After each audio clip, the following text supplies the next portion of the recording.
انہوں نے فرمایا اجتہدو برأیی، اجتہدو برأیی، یہ جو برأیی ہے نا یا متکلم، اس سے پتہ چلا کہ مجتہد کے ذمے اس اجتہاد پر عمل ہے جو مجتہد کا اپنا ہو، مجتہد کے ذمے اس اجتہاد پر عمل نہیں ہے جو دوسرے مجتہد کی رائے ہو۔ بات سمجھ آ رہی ہے؟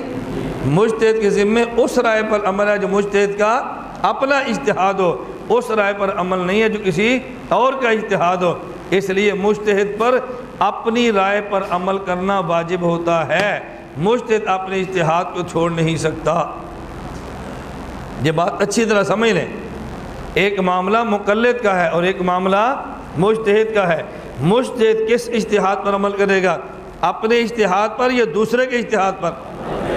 حضرت معاذ نے عرض کیا اجتہد برأیی، حضور اس کے بعد پھر میں اپنی رائے سے اجتہاد کر کے دوں گا، یہ نہیں کہ اگر مجھے کتاب اللہ سنت سے نہ ملا تو پھر کسی اور مجتہد سے پوچھ کر بتاؤں گا، میں کسی اور سے پوچھ کر نہیں بتاؤں گا، چونکہ میں مجتہد ہوں، میں اپنی رائے سے اجتہاد کر کے مسئلہ نکال کے ان کے سامنے پیش کر دوں گا۔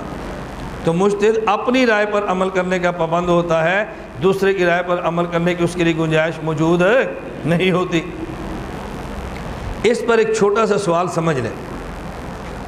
بسا اوقات غیر مقلد آپ سے کہے گا کہ دیکھو بھائی آپ کیا مسئلہ یہ ہے اور آپ فتویٰ عموم بلوہ کی بنیاد پہ دوسرے مجتہد کی رائے پہ دیتے تھے، آپ مقلد کیسے ہیں؟ آپ کے لیے میں مثالیں آ گئی نا۔ مثلا ہمارے احناف کے ہاں محاذات مرأہ فی الصلاۃ یہ مفسد صلاۃ ہے۔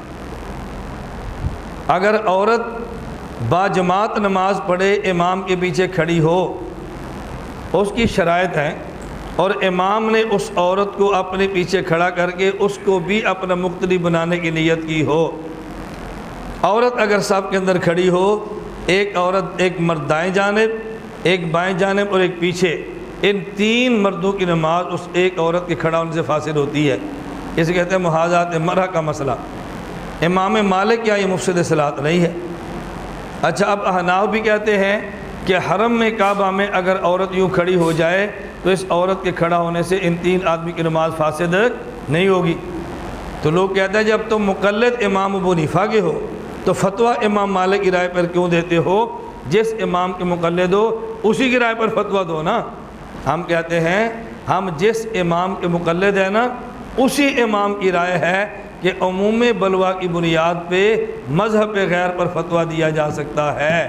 تو ہم نے جو اپنے امام کے مسئلے کو چھوڑ کے دوسرے امام کے مسئلے پر فتویٰ دیا، یہ اپنے امام کے اصول کی روشنی میں دیا ہے۔ بات سمجھ آئی ہے؟ ہم نے اپنے امام کو چھوڑا نہیں ہے، ہم نے اپنے امام کے اصول کی روشنی میں دیا ہے۔ اور بات سمجھ آ گئی ہے آپ کو؟ اس لیے اجتہد برأیی۔ آگے چلیں، نمبر 6۔